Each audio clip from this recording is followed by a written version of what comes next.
Woo! We had some big trades today, folks. Matt Olsen goes from the A's to the Braves. Cincy's seemingly tearing down the whole thing. And the Yankees and the Twins swapped a bunch of big leaguers, which doesn't really help a minor league podcast any, but still, we're going to talk about it.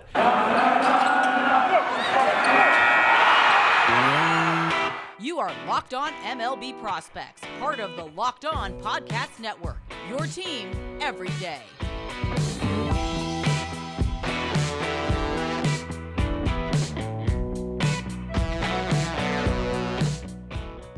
Yes, welcome on into Locked On MLB Prospects, your home for all things minor league baseball. I'm your host, Lindsey Crosby, baseball writer for Sports Illustrated. Thank you for making this your first listen every single day. And y'all, there has been so many big transactions that have happened, trades, guys that have been moving around that I needed a little bit of help. So called in Jeff Carr from Locked On Reds to come chat about the Matt Olsen trade and then the two Cincinnati deals, what his thoughts were and kind of what this was about. So check it out. Lindsey Crosby of Locked On MLB Prospects, Jeff Carr of Locked On Reds, here to talk about some of these trades that have just been blowing up MLB now that the season's back. First one, I know you're the Reds guy, but first one we have to talk about, Matt Olsen to the Braves. So 2 years of team control for Matt Olsen is what the Braves get. They give up 4 top 15 prospects, including number 2, Shea Langoliers, the catcher, Cristian Pache, number 3 overall, as well as a top 10 in pitcher Ryan Cusick and a top 15 in catcher Joey Estes. And so, prospect-wise, biggest trade we've seen so far this year, and all of it's for one guy. And I think the question is, was that too high of a price for a Matt Olsen? I think it's hard for me to say because it depends on the value of Matt Olsen to the Braves being a repeat champion. I don't know what that is. I will say this. I think it is a huge statement as to where they think they are on Freddie Freeman. Mm-hmm. I think Freddie Freeman's gone. I don't know if he's a Yankee. I don't know if he's a Dodger, but I don't think he's going to be a Brave. It'd be great if they brought him back to maybe DH or first base or something there with Matt Olsen. But I think when you look at how much they gave up, and I know that Pache's kind of fallen out of favor here in the most recent seasons, but I think overall this is the Braves saying, we're not getting Freddie Freeman back. Yeah, this is the first time the Braves under Alex Anthopoulos have traded a top 15 prospect, top 10 prospect. And it's something where in every other situation, Braves fans would be elated to get the return you're getting in a Matt Olsen. And the guys you're giving up, Shea Langoliers was one of those 2 players that were kind of considered almost untouchable in the Brave system, along with Michael Harris. Langoliers is kind of seen as the catcher of the future. He's got the bat, he's got the defensive prowess, and we knew that coming out of Baylor. And so it was seen as Contreras was the expendable one, Langoliers was the keepable one. Pache kind of, like you said, fell out of favor for Drew Waters simply because of Pache's struggles at the big league level with the bat. And it's something where you have time now. Oakland has time to let him play AAA, figure out offensively what he's doing, and then I can just imagine him roaming that giant center field in Oakland for, if he can figure the bat out, he could play for a decade in Oakland. And it's just a question of, is he ever going to do that? And I don't really know. Yeah. And does this kind of beg the question, at least in my mind, looking at it from a 30,000-foot angle, is Ramon Loriano on his way out? I have to think that he's not in the team's favor, given the suspension last year for performance-enhancing substances. And I've heard from some of our Locked On hosts, I think Locked On Guardian specifically said that the Guardians organization is still interested in Loriano. I imagine that he's probably not too expensive right now, but it definitely seems like this was an intentional effort. And if you listen to our Farm Friday last week, you know that we've talked about the A's system does not have a ton of talent in there and need more high-end talent. And so this brings you a high-end catcher, this brings you an outfielder, and 2 really good, really young pitchers that can develop into something kind of big. And today's episode is brought to you by our friends at BetOnline. It is that time of the year, folks. The college basketball tournament is here. So from the latest odds, contests, player props. BetOnline.net is your number one source for all of your sports betting needs and info, and it remains your best spot for all your sports scores and your news this season. If you're not into basketball, you're not into the tournament, that's fine. BetOnline is your continued source for all your sports wagering information needs. Professional basketball, hockey, all their baseball lines are now up. You can bet on Rookie of the Year, Cy Young, MVP, futures, who's going to win divisions, all of that. So, they even have live betting and Vegas casino games. So, head to the website today or use your mobile device to learn more about the trends in action, because BetOnline is where the game starts. As the Reds host, Jeff, I want to ask you, when you saw this return for Matt Olsen, how did it make you feel about the two Cincinnati trades that they've made so far this season and the return that you got for your players? Sick to my stomach, Lindsay. I did my level best, and I still believe I like Chase Petty, and we're going to get into him in a little bit, but I still believe that there is something to like about that trade. I thought they could have gotten more. I thought it was an all right trade. I didn't think it was a terrible trade, but I thought they could have done better with that. And then when you look at the Mariners deal, sending Jesse Winker, who's only going to be making about $3.5 million after arbitration this year, and Eugenio Suarez, who, say what you will, his contract's still pretty favorable, especially if he plays a lot more like September Suarez than the rest of last year. Then overall, I think that they could have gotten more out of that one as well. So I look at the deal that the A's did, and I definitely give the win to them. Comparatively, their front office looks a lot smarter with the deal that they made, and the deal that they made with Chris Bassett as well. Yeah, and it's something where, I like the guys that Cincinnati got, but part of me felt that you could have either gotten more quantity or you could have gotten a second top, higher level prospect in these deals. Williamson's a good pitcher. Petty's a good pitcher, but especially with Petty, you have question marks. And so it kind of feels like there should have been another piece, especially to the Petty trade. There should have been another piece in there. Where do you want to start? You want to start with the Suarez Winker deal? Do you want to start with the Sonny Gray deal? Let's go with Suarez and Winker, because I at least know a little bit about Williamson. I know how highly touted he is. I've heard of Justin Dunn and Jake Fraley. And when I look at this deal, I feel as though objectively there's going to be a day, maybe a week from now, maybe 2 weeks from now, when I'm actually like, all right, let's see what happens in the future because of this deal. It's just right now I'm very emotional and I'm very pissed off about it. And I kind of think that's valid. Okay, so let me back up.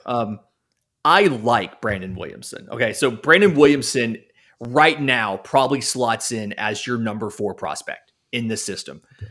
He's got really good stuff. I think the issue there with Williamson is it's just an extremely small sample size. So 2 years at junior college, was drafted in the 36th round in 2018, because they still had 36 rounds back then. Went to TCU rather than signing. Went ahead, got picked in the second round a year later. And full season debut in 2021. So you've only seen one season of him. Now, he's a big lefty. 6'6". You don't see a lot of lefty pitchers that have power, but he can get up to 97 on the fastball. He sits 94 or so. And it's something that the pitch has a lot of late life to it, and really, I think, plays up off of its speed. So it feels like it's even faster than it is when it comes in. But as much as I like the fastball, the big thing to me, and people who listen to my show know that I'm a sucker for a lefty with a great curveball, and he has one of the better curveballs in minor league baseball. It's one of those, if you picture, and I'm not doing a player comparison because I'm big about not doing player comparisons, but if you picture the Clayton Kershaw curveball, that big action to it, that big body to it, that's what this curveball looks like. A big top to bottom curveball, really tight spin, a lot of movement on it. And so, it's probably close to plus, not just a plus pitch. One of the best curveballs in minor league baseball. Absolutely love it. I think that he's going to be a great, probably number 3 at least, if not better. And the thing here is we just need a little bit more innings from him. We just need to see a little bit more to make sure that what we've seen so far from college, from junior college, from TCU, and then his 1 year in the minors is legit. But I think he can be a midseason call-up, and I think he can contribute at a high level to this ball club sooner rather than later. That's huge, and especially you talking about pitching from the left side, because especially for me, knowing what the lineup is against southpaws, if you can't beat them, join them. Just go get a bunch of left-handed pitchers. But I love the idea of him being a big lefty, too, having him on the mound. I am very much excited about the idea of seeing a middle-of-the-rotation guy, because now I'm envisioning a world where in a couple of years you've got Hunter Green at the top, you've got Nick Lodolo number 2, you've got Williamson number 3, and you've got Gutierrez number 4, and maybe Graham Ashcraft number 5. That's a pretty solid rotation if they hit their potential. That's a pretty solid rotation. And the great thing that I love about this deal, more so than anything else, is Williamson and Lodolo played together in college, and they are reunited, and it feels so good. I absolutely love to see them back together. But no, like, this is a rotation that top to bottom has a lot of guys that have a lot of loud, elite pitches. And when you're bringing a pitcher up from the farm, if you're going to take the risk of bringing on a high school guy or bringing on a college guy and develop him internally, he needs to be a guy that has some sort of exceptionally loud, amazing tool. And that's what Williamson is. And I think that's kind of the philosophy behind getting Petty as well. Is just finding somebody who has an elite tool, in this case, the fastball, and seeing, can we build a pitcher around this absolutely elite tool? What was the reaction when you saw, okay, we're shipping out a major league player and we're getting back this one prospect in return, and he's a low A guy and he's a high schooler? Like, what was the reaction there? I think vitriol would be the word. There were a lot of folks that were like, yo, dude just went to prom 3 weeks ago, and now all of a sudden we're trading Sonny Gray for him? Like, come on. And then I saw the plus fastball. I saw the plus curve or slider with the chance to be a plus slider based on Fangraphs scouting representation of him. And then he's got command issues, but then I'm like, he's 18. What 18-year-old has perfect command? Like, I think that that's something that is kind of okay, at least when you're talking about his profile. And I think that if I'm ranking the 4 players that they've got back in these 2 deals, he's probably number 2 for me, just based on what I've read.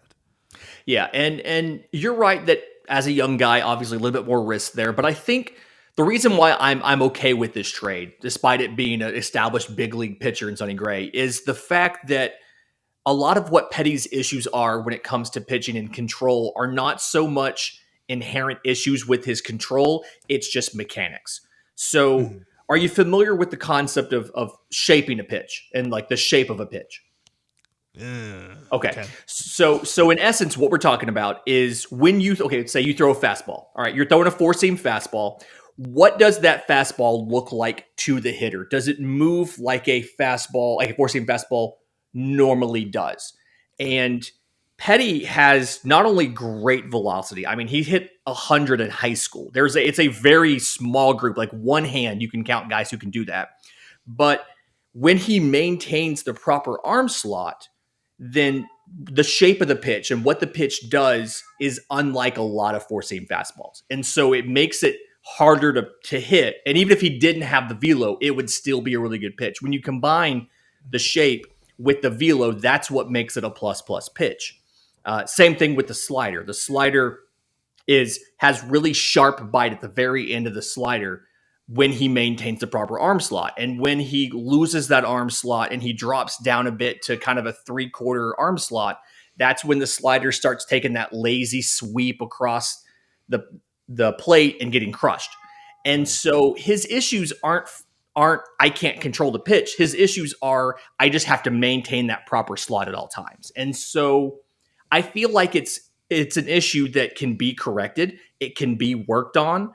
And ultimately, I don't see him as risky as most flame-throwing prep pitchers simply because he has good control inherently.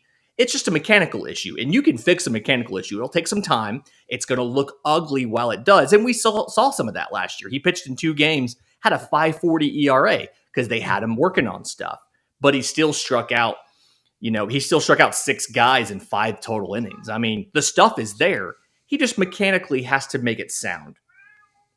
And I'm okay with that because I feel like the Reds have some guys in place in their player development system that, while Kyle Bodie exited, they still have a pretty good structure in place there. So I'm looking forward to seeing what they can do with him. And I saw that trade as a little bit of a bet on them, a little bit of all right, we think we got the right people in place here. Let's test this theory out. Let's get a dude who's got a high ceiling, but he's also got a pretty low floor as well. And I think they're going to hopefully unlock that potential. When I look at the other 2 guys in the Seattle trade, Dunn and Fraley, I see a lot of people talking about Dunn as a relief pitcher, a 2-pitch relief pitcher, and I see a lot of people talking about Fraley as a 4th outfielder. The Reds have a lot of 4th outfielders already. When you look at some of the guys on the roster, Tyler Naquin, great 4th outfielder. When you look at Shogo Akiyama, he's got an upside as a 4th outfielder. When you look at Nick Senzel, he's probably a 4th outfielder. How are they going to make 4th outfielders their starting outfielders? That's going to be the question there. And with Justin Dunn, does he slot into this year's bullpen, or is this a work in progress? Yeah, so Justin Dunn is a guy to me where I think he's had some bad luck. Maybe when you look at some of his peripherals. I mean, 6'2", 185. He has the body for what he does. Through 11 games last year, 50 innings, 49 strikeouts. So he absolutely has the tools to get guys out, but he also had 29 walks. And part of that to me feels like, okay, I know the slider's a good pitch. I know that I can, that's an out pitch. I can get strikes with that. I can't figure out the changeup. I can't figure out the curveball. I'm confident that one of those 2 pitches, the development system that you've talked about, like they can figure that out. And then part of it too with him is it's physical. So pandemic, things like that, he gained weight. It wasn't good weight, really had conditioning issues. And it's something where, I mean, I can't talk anything bad. Potato chip weight is what you're saying. Quarantine potato chip weight. I had it too. I can't say anything. And so I feel like you give him some time to get out of that. And maybe a trade is the thing that he needs, the wake-up call that he needs. I mean, he was a guy that made the futures game, had some great promise, lost some time with the pandemic, and has really backslid since then. And I think it's something where this wake-up call can show him, okay, I know I have a good fastball. I've got a great slider. Let me figure out this 3rd pitch. And then at worst, I'm a late innings reliever who's going up there, throwing 95, striking dudes out. I'm coming in to put out a crisis in the 8th inning with 2-1 and nobody out. But I still think that like you can, the curveball can be better than a get me over curveball. The change is a little too firm, needs to break a little more, but has good separation from the fastball. I think it can be at least average, if not above average. There's still a chance to build him into a starter. So this is another one of those bets on your player development system. Is he going to be a starter? Is he going to be a late inning reliever? But at least you got an impact piece for your bullpen for not a lot of relative compensation. I think the biggest challenge for him is going to be the fact that he's coming into a franchise where he is clear and away the second best Dunn to ever wear a Reds uniform, and he's going to have to do quite a bit for me to forget about the other Dunn, because I love the other Dunn. He's one of my favorite Reds of all time. That's an underrated aspect of prospect evaluation that I don't think we pay enough attention to on my end is like, okay, but what's the history here?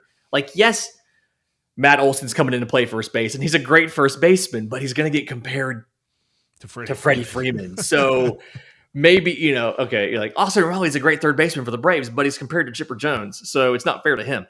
So yeah, that's something where I don't quite know what Blake Dunn's going to do being compared to Adam Dunn. But, I don't see him as a bad outfielder. And you mentioned a lot of guys who can contend for that 4th spot. The question here is just who separates themselves, who makes themselves look like, okay, I can be a full-time starter versus being a platoon or a timeshare guy.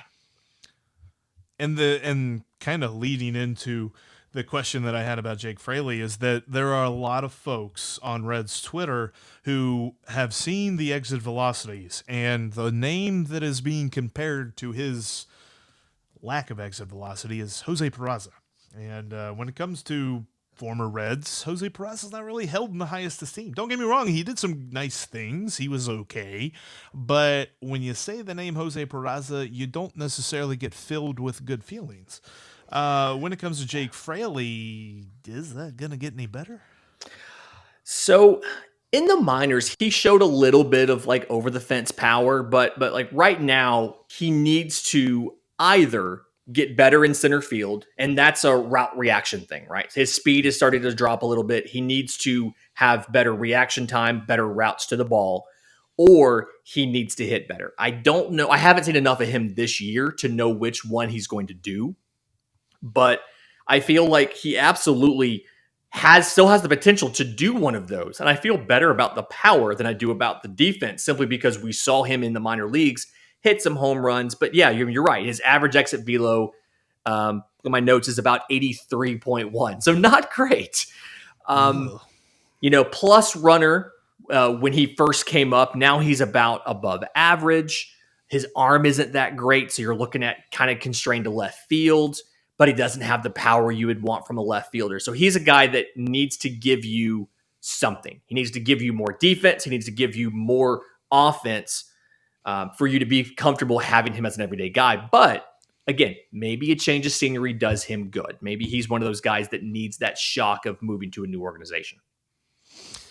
It's going to be interesting to see, because I know that the Reds are not done. I don't need somebody in the organization to tell me that. Luis Castillo is probably on his way out. We're probably talking about maybe Tyler Mahle getting shopped. And let's be honest, and I'll have said this on on Tuesday's episode as well. Excuse me.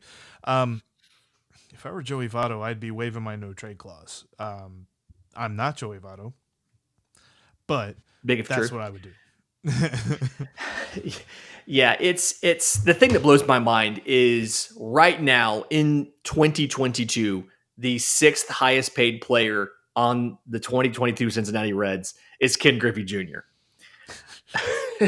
I saw that stat and it blew my mind. And it's something where it seems like every deal has been, well, we're going to save 10 million here. We're going to save 20 million here. We're going to save 10 million here. And so, like, what is the ultimate goal here? It's the ultimate goal to win games. Is this a tank? Because if this is a tank, I don't feel like you're getting enough of the position player prospects to make it worth it if it's a tank. And so, like, what is the goal with all of these trades out of the system? Well, and Lindsay, I'm going to end on this. The Reds and the Mariners both fancy themselves playoff contenders, or at least most people who do baseball prognostication fancy themselves fancy both teams as potential postseason candidates a couple of weeks ago. Both teams made a trade with each other, one of them completely ignoring the fact that they're a postseason contender. However, reports from the MLB.com reporter of the Cincinnati Reds, Mark Sheldon, say that Nick Krall is going to be active in contacting free agents. I got nothing. I got nothing. I'm sorry. Thanks, Lindsay. Appreciate it, man. Thanks for coming on. If folks want more info on the Reds and want to follow your team and your show, how can they do that? You can follow us at Locked On Reds on Twitter and Instagram. You can also follow myself at Jeff Carr right down there with 3 F's and 2 R's. You can follow my co-host, Stephen Offenbaker, at S. Offenbaker.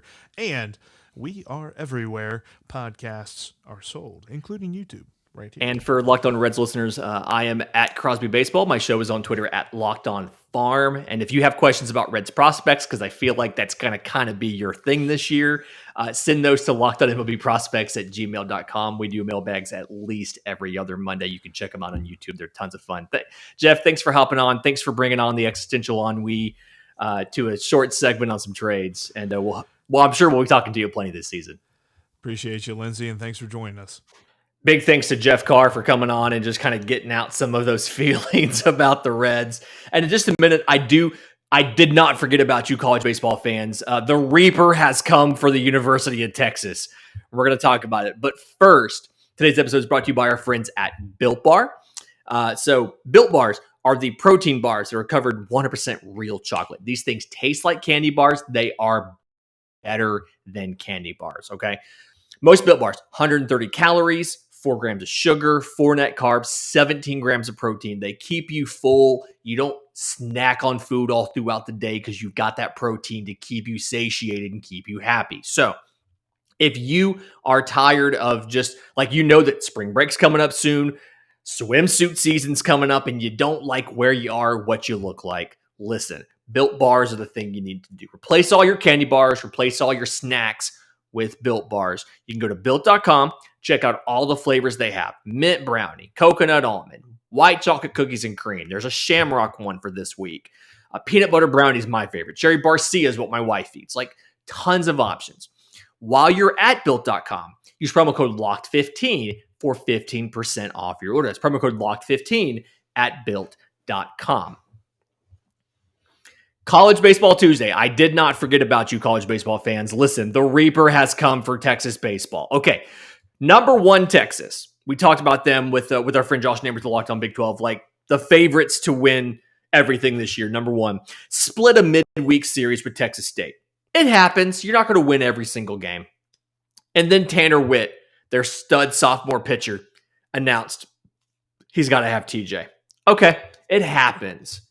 And then they go into a weekend matchup against South Carolina and lost the weekend. So slipped a little bit. Texas not looking invincible. Now, I say that. The kid that they put in the rotation to replace Tanner Witt looks like he's phenomenal. So it's a little frustrating that you lose a top pitcher and you just slot another guy in that looks fantastic. Kind of wild to me that you can just have that much pitching depth.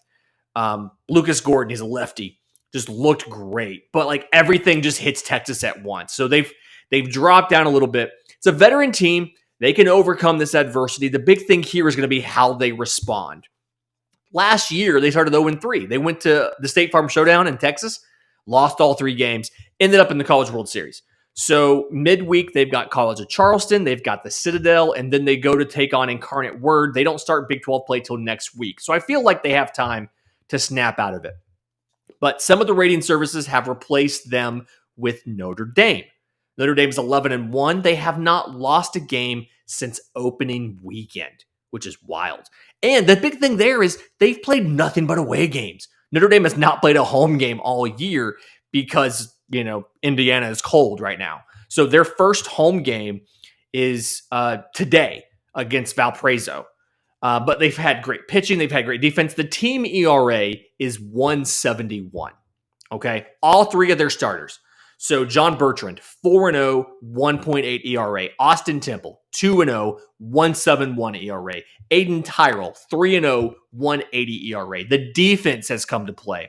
They've made 4 errors in 12 games, fielding 991 as a team. And if you remember, we talked a few weeks ago with Auburn head coach Butch Thompson. He talked about like seeing defense and defense traveling is a good thing at this level. So the defense has been there. The pitching has been there. The offense isn't quite where it needs to be. It's been solid. It's come through for them when they've needed it, but it hasn't been a thing yet. And when you get into some of these games, they play a Georgia Tech, they play a Wake Forest. Like, they're going to have this offense. Going to be high-scoring games. So curious to see where they go. Tennessee. Tennessee is 15-1. Their only loss is that Texas team we talked about that's been so great all year. Trey Lipscomb, absolutely crushing it. Senior infielder for them.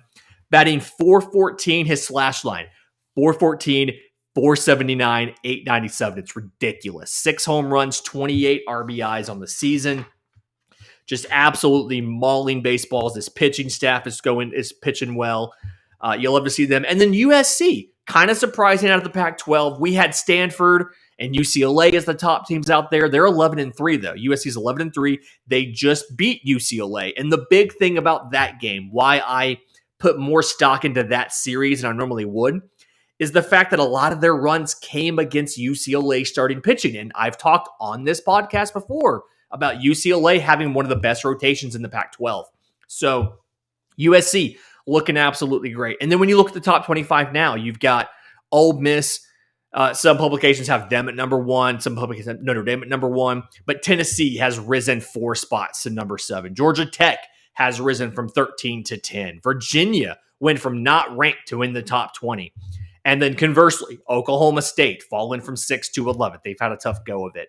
Long Beach State, my beloved Dirtbags, popped up in the top 25 after the opening weekend, beating Mississippi State, dropped back out of the top 25. Stanford dropped from 5th to 12th. So there's some movement going. And we've lost some more pitchers. Landon Sims from Mississippi State. We talked about so few pitchers in the SEC and in college baseball as a whole.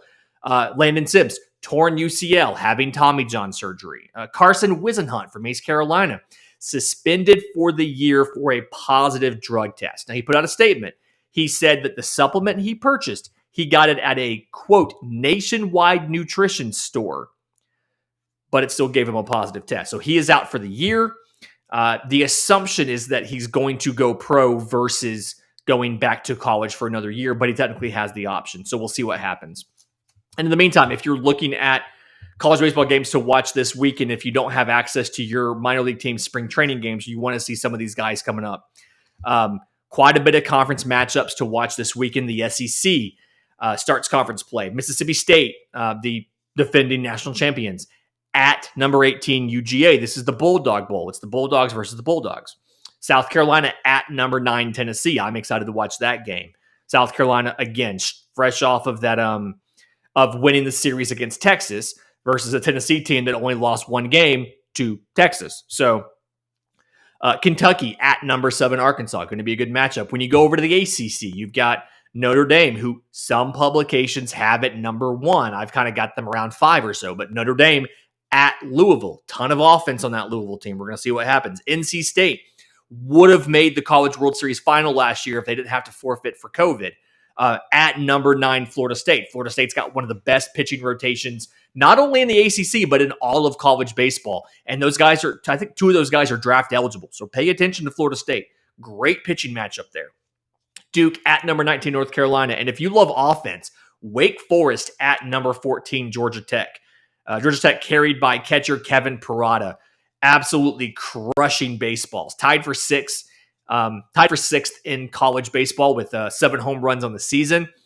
He is behind our boy Brad Malm, Mr. Bradley Bombs of the University of Albany. But Kevin Parada kind of carrying Georgia Tech, batting .464 right now. Slash line, .464, 559, 929. Absolutely absurd video game numbers that OPS of almost 1,500. Nobody should be allowed to do that. Probably going to be a first-round pick. He's worked on his defense a bit this year compared to last year. We'll see how that did. And then Big 12, not time for conference play, but number 21 TCU does go visit Baylor. I think that's going to be a good matchup there in Waco. Not as bad as Lubbock, but the wind does pick up a little bit in Waco and can mess with some balls a bit. So that's going to be a little bit fun to watch. If you want to stay tuned the rest of the week, we've got a great episode coming up with the Astros crossover, talking about some of their top prospects, all their outfield prospects, a lot of stuff like that. We're going to be breaking down more trades and more signings and more farm system updates. And we're finally going to get the last Farm Friday preview in. I had it recorded, ready to go last week, and they signed a CBA, and I had to dump it. So you're going to get your final Farm Friday this week. I promise it's coming, people. So stay tuned for all that. If you have questions for the show, I'm on Twitter at Crosby Baseball. The show's on Twitter at Locked On Farm. You can email us, lockedonmlbprospects@gmail.com. We do this at least every other Monday. So I will get to your questions. We will get them answered. You have questions about players, about the business of baseball, about farm systems, send them over. Until then, this has been Locked On MLB Prospects.